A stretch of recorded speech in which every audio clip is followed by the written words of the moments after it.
Bitwit's coverage of CES 2018 is brought to you by Fantex and CableMod. Click the links in the description below for more info.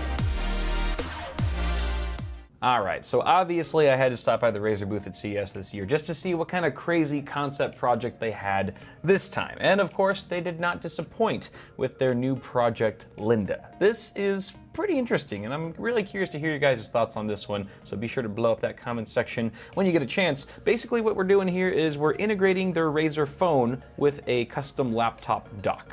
And it's essentially supposed to bring your mobile experience into the form of a laptop. I mean, basically, the laptop itself is more of a dummy computer. It doesn't really have much in it other than a battery. It's using the phone's processing power for pretty much anything, which means the laptop does not work without the phone.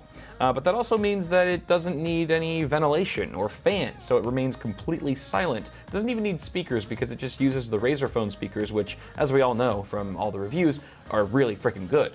So that's kind of cool. It's very light, very silent, and it does contain a battery, however, the laptop dock. So you could charge your phone while it's docked. That's kind of cool. I don't know exactly what the milliamp hours are. They weren't really clear on that, or they haven't really decided or settled on a battery solution, but it's likely that the battery will be user serviceable, which is a huge plus. There's also a built-in antenna booster just to keep the service disruption to a minimum and improve signal overall. After all, you are putting a phone inside of a giant hunk of metal. The laptop dock essentially uses the same chassis as the Razer Blade Stealth. Although it's a little bit thicker on this portion here just to keep flush with the phone.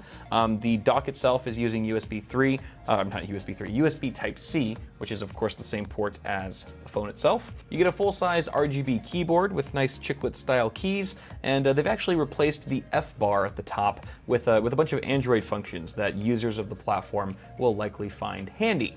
So that's pretty cool. Now, as you might safely assume, the phone can be used as a trackpad to help navigate around the Android UI. It can also be used as a secondary screen. This is sort of the direction, the vision that they have with this product, is that you can be gaming on your main display, but have like your menu item or your item menu, your items menu on the phone. Or let's say you're working with Photoshop and you have all your tools on that 5.7-inch display. So that's actually pretty cool. I like that idea a lot. I just hope that, while you're typing and stuff, you don't accidentally press any of those things on the phone. Hopefully there's like sort of a quick, disable the touchscreen on your phone type of thing, so that sort of thing doesn't happen. The display itself is 13.3 inches. It's got a quad HD touchscreen, and it is 120 Hertz to match the phone, so you get a seamless experience regardless of which one you're looking at.